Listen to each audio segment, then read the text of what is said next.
So here we are. I've done step 1, step 2. Go check out those videos. I don't want to lose you here on this one, but please, if you like this video, hit like, leave a comment. But more importantly, go check out the last 2 videos. This is dealing with those of us who are in active addiction, or those of us who are in early recovery or recovery. If you understand that post-traumatic stress, and you're dealing with post-traumatic stress from an addict who in your life has got you living in fear that he's going to or she's going to the ball will drop soon and they're going to relapse, and because that's their track record is to relapse. Listen, that's my intro. Here we go. What I've been talking about is how to combat and deal with temptation, understanding that what the temptation is and how to deal with it and combat it. And so this step 3, what I want to talk about is the consequences of using.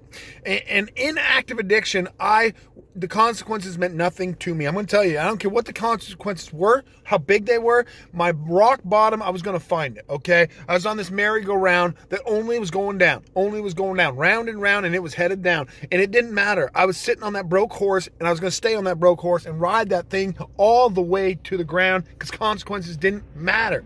What I'm trying to say is that if in active recovery or in recovery that we have a better idea of what the real world consequences of our actions are, and we need to bring the idea of the consequences into our decision making when we want to relapse or our brain is triggered or we are dealing with temptation. To combat that, maybe we start thinking about the consequences. And we're back to Mathew 4, where Jesus has rebuked Satan, and 3 times Satan tempted him. He rebukes him. And I was thinking about how important this is that he rebukes him. What if he doesn't? What if Jesus falls short and doesn't deal with the temptation that the Satan has offered him, and he gives in? He's hungry. He is 40 days without food. He is all alone except for the entourage of angels that he has. Go check out my past videos about having accountability and the entourage of people that we need around us in early recovery and recovery. But he is at a point where temptation might win out this battle. And what if he fails? What if Jesus Christ, the man, gives in to the temptation and turns the stones into bread so he can eat and he can satisfy his brain and his in that animal instinct that the lizard part of his brain that says, I need to eat. And he's offering me an option where if I turn this stone. Anyways, what comes next, hear me out, is that Jesus, after he doesn't fall short and he wins that battle, he then goes and sees Simon or Peter and Andrew, and he tells them to basically give up the fishing for fish. Follow me, and I will be fishermen of men. Right? If he fails upon that mountain, his ministry starts. His disciples that he calls out to be fishermen of men, right there, that never happens, does it? Because the real world consequences of Jesus failing is huge.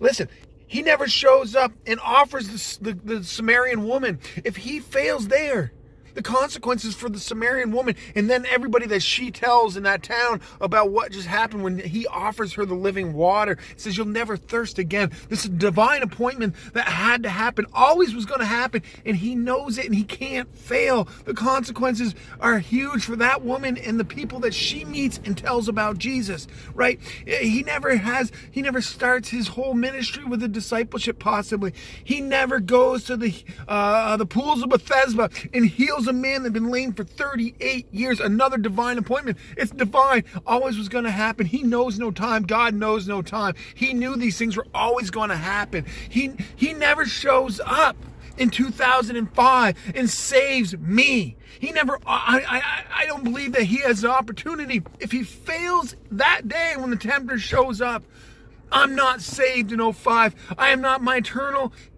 destination isn't heaven. It isn't to have a good life here and to know him, right? I don't ever get to know him in this life is miserable, dark, no hope. There's no hope if he fails. No hope for me if he fails. But he doesn't. And now we know that through that we can take courage, and we can take we can know that there is hope. Take heart, my friends. There is hope. that we can overcome temptation, and that the consequences of us overcoming can be huge. Think about the divine appointments, and that happens through Jesus' ministry all the way through you being saved. If you're saved, I know it for me, or all the good things and the blessings in my life are the real world consequences of him not failing and not giving in to temptation and not giving in to Satan. What are the real world consequences for those loved ones around you? For you not failing today, for you not giving in to temptation today. Is who knows what divine appointments await all the people around you if you win the battle against temptation and Satan and the war, the spiritual warfare that rages on. If we win that battle, the consequences or the good things that come out of us getting through this day, making it another 24, not giving in to temptation, who knows what kind of good things are waiting for those who you love or those who are in your life, because you made it through today and you didn't give in to temptation, you didn't give in to the enemy, you didn't give in to Satan today.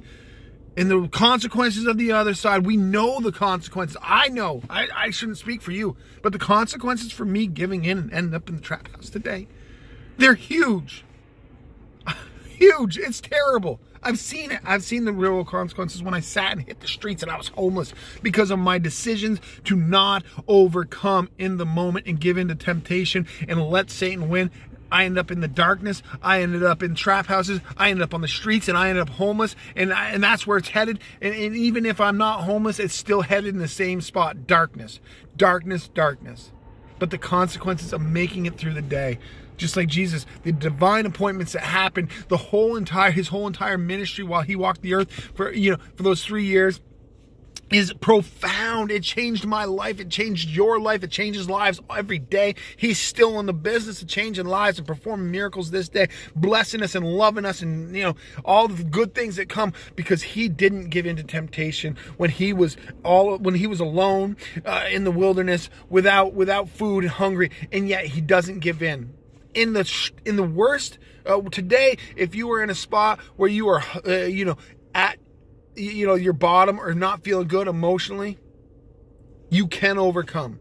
We can. I did yesterday. Yesterday was a tough morning, and I overcame through him, through prayer, through just moving on and not giving in and understanding the consequences of my actions one way or the other.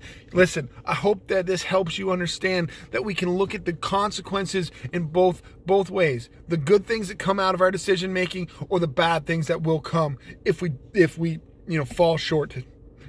Y'all have a blessed day. Keep the faith, my friends, and stay out of the trap house.